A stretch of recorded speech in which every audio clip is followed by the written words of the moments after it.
This is the only trading strategy you need to become profitable, and this is the only trading strategy that I've used for literally years and years on end. If you go through this channel and scroll by oldest videos, I've been talking about this exact strategy, and the reason being is that it works. So why would you change something that has historically worked for you time and time again? Now, this is not an ICT, SMC, new term trading strategy. This is simply trading key levels, key fib levels, and using momentum to find an entry on a lower time frame. This is all that 99% of you guys need to become profitable, okay? But you're not using this, okay? I don't know why. There's so much bullshit information on the internet. We tend to get overwhelmed with all the different strategies and indicators. Let's jump into it step by step so you guys can finally become profitable. Let's go. So first things first, right? What do I always do before I look for a trade or a certain setup? Is I do a sort of top-down analysis, meaning I'll start on a higher time frame and then I'll get an entry on a lower time frame. So what I want to do on the daily time frame, I'm actually going to remove all of these drawings here, is I want to find my key support and resistance zones. Now, I've actually coded an algorithm that's on my screen here that will give me these levels, okay? So if you want access to this algorithm, click the first link in the description below. If you don't want to do that for whatever reason, that's fine. You can draw these levels yourself manually, okay? But keep in mind, my indicator will just remove that guesswork. Okay, boom, here we go. So we can see here on my screen, I have 4 levels in total, right? As you can see in the indicator settings, I have 4 levels. We have 2 support levels, okay, and 2 resistance levels. So all I'm gonna do is use this rectangle tool here, and I'm just gonna draw the nearest zone. Okay, I don't want all these zones on my screen. I just want the closest zone, the one that I'm actually looking for an entry. So after I have that zone, I can turn off the support and resistance levels, and now my chart looks something like this, okay? So it's very important to have a key level number 1. A key horizontal level is step 1. In any trading strategy that I recommend, I always use key horizontal levels, key areas of interest. Now, some people will say, oh, Matt, support and resistance doesn't work because so-and-so said, or ICT said, or whatever. Guys, support and resistance has been around for literally over 100 years now. The pinnacle of classical charting is key support and resistance levels. Now, most people make the mistake, right? Because when they draw support and resistance levels, they fail with these 2 things. Number 1, they don't use a high time frame level. And number 2, they don't use a level that has price history. So let's talk first about high time frame level. Okay, we're gonna mark this out on our screen here. Okay, we wanna find a high time frame. I'll call it zone because support resistance isn't one particular price, it is a general zone. So we want a high time frame zone. Why do we want a high time frame zone as opposed to a low time frame zone? Even if our entry is on a lower time frame, we want to use these higher time frame zones because price respects these levels more and price will often gravitate towards these levels. This is why we call them gravity levels, another word for these high time frame zones. And number 2, we want to make sure that these zones have price history. Okay, we want to make sure they have price history. What the hell is price history? Okay, price history means that this level has been respected well in the past. Multiple reactions, okay? Think of a chick, okay? Let's say you're talking to a chick. She's banged 200 dudes before you. What do you say about that girl? She has had a lot of history, okay? Chances are, if she's been with 200 dudes before you and she's hanging out with you alone, you're probably gonna be that next dude. We can predict the future of someone based on their past actions. Now, we can take the same analogy with trading. If we know that price has reacted from a certain level 1, 2, 3, 4, 5, 6, 7, 8, 9, 10, 11, 12 times in the past, what can we expect in the future? Well, we can say, price is most likely going to react from this level once again, okay? That's all that price history is. You're just looking for a zone that has had a lot of reactions in the past. If it has reacted from this level in the past, it is most likely going to react from this level in the future. So now that we've identified, we have our key zone that our algorithm has given us, okay, we've confirmed that this is a level with price history. Now we want to add some more confluences, okay? This is not good enough. We don't just want to set a limit order here and pray that price goes up. That's not how we do this. So now what we want to do is drop to a 4-hour time frame and look for other pieces of confluence. The next other piece of confluence we want to see is structure, okay? So we have our key level, okay? We have our key high time frame zone, okay, with price history. I'm gonna do it with price history, okay? Next, what we want to do is look for bullish, in this case, because we're above this level, working for longs, bullish market structure. Okay, bullish market structure. Again, this is a term that has been around for a long time. This is not new. ICT did not come up with market structure shifts. This has been around. Okay, what you're looking for is price to be making higher highs and higher lows on a 4-hour time frame. So I can see here on XRP, by the way, this is an example in real time. I'll show you another A+ setup after this, but in real time, I see that this is bullish market structure. Okay, how do I know this is bullish market structure? Well, I see that we had a swing fail of this low, meaning price had swept the previous low, okay, did not close below, and price is now making higher highs with this move right here, okay, breaking market structure. We're going to call this a market structure shift. Boom.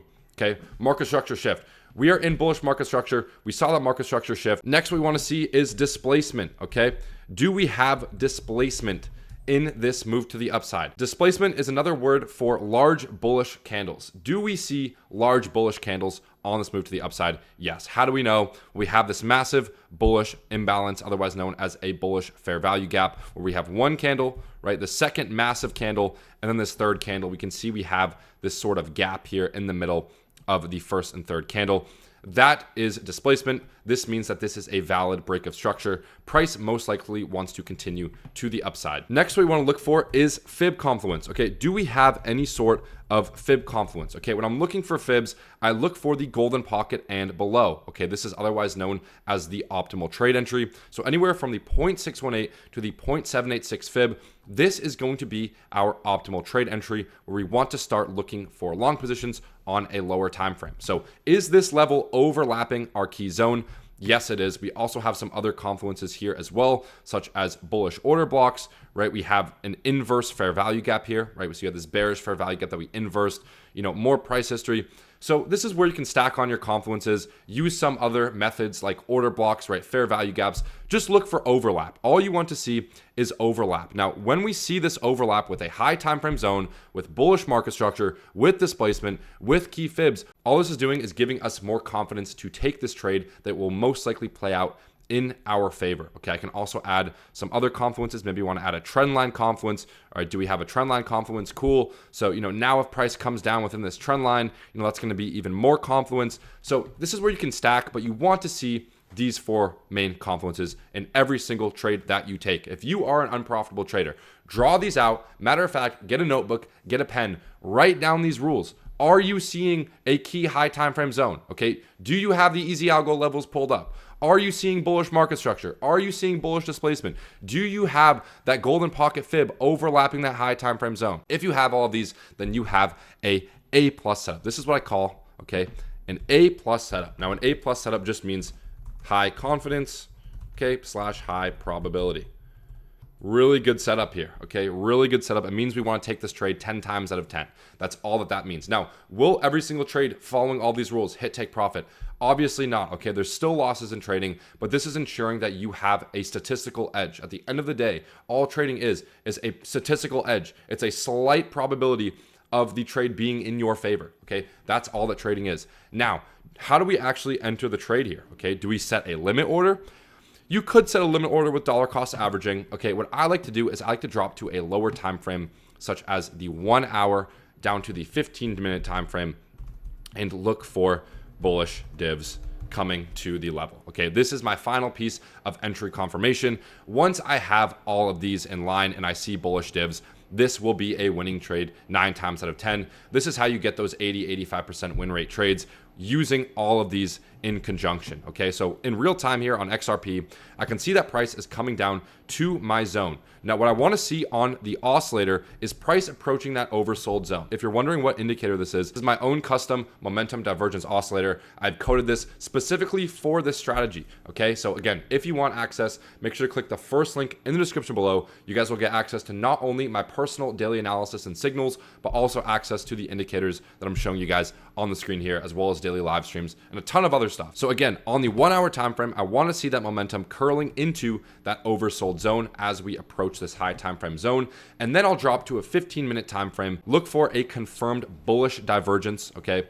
A confirmed bullish divergence, and that will be my entry criteria. Okay, so if we see something like this, where price is going down, making a lower low as we're seeing momentum increase to the upside. This is called a bullish divergence, when price is making a lower low as momentum is making a higher low. I've already made a ton of videos on how to spot bullish divergences and how to use them. It is by far my favorite trading confluence. It is by far my favorite entry confirmation. So once you see all those, you can enter the trade on a 15-minute time frame, stop loss below that swing low, and you're going to target this previous high for your first take profit. Guys, that is it for the A+ trading strategy. This is the only strategy you need to become profitable. Take it from me, you don't need anything else. I'm posting these setups in real time inside of my Easy Trades Pro Discord. Okay, another A+ setup here happening in real time on Hype. Okay, we're seeing that market structure shift. We're seeing bullish market structure. Okay, we have this trend line. It's coming down to our high time frame zone. It's coming down to our local golden pocket. Now, this is more of an aggressive pullback. I really don't like these massive bearish candles coming into our level, but still it follows my rules. So if I see some bullish divergences here, I will look to enter the trade. Again, I'm waiting for that oscillator to come more oversold on the 1 hour, and then I'll drop to a 15-minute time frame here, and I will look for bullish divergences. Okay, it looks like we're forming some right now. Okay, so if we see, a tag of this golden pocket and we see that bullish divergence confirm on the oscillator, I will look to take a long position. Okay, if we don't see a bullish divergence, if price kind of dumps here, consolidates, maybe we get that oversold, I'll look for one more sweep down, okay, with that bullish div, and that would be my entry trigger. The easiest part is finding the setups. The hardest part is the execution. That's why I've coded this oscillator, so you can literally just wait for a bullish divergence. There's no guesswork. All you have to do is wait for that little sign that says bull, and that is going to be your entry confirmation. So we have our key level in mind. We have all of our confluences. We're simply just waiting for that bullish divergence to confirm. If you guys have found any value from this video, make sure to leave a like, subscribe to the channel for more trading content, comment down below if I've helped you guys out, and make sure to click that first link in the description below to get access to my pro group. I'll see you guys next video.